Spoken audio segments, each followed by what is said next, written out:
Dar viena labai dažna mažųjų bendrijų situacija. Skambina mažosios bendrijos narys buhalteriui ir sako: šį mėnesį išmokėk man pagal civilinę paslaugų sutartį. O kur dokumentas? Jeigu atlyginimas mokamas pagal civilinę paslaugų sutartį, turi būti sutartis, kurioje aišku, už ką, kada ir kaip tas atlygis yra mokamas. Jeigu pasiimi mažosios bendrijos lėšas asmeniniams poreikiams, irgi turi būti dokumentas pagrindžiantis pinigų paėmimą. Ne telefono skambutis. Ne mes taip susitarėm. Ne žinutė buhalteriui: šį mėnesį padaryk 02.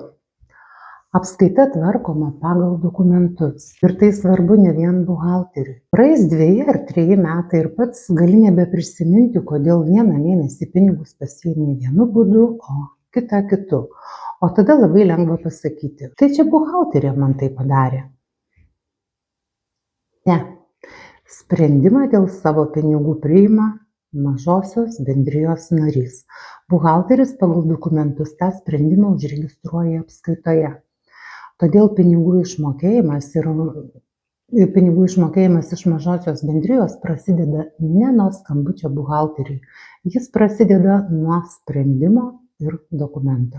Pelningo verslo ir protingų sprendimų.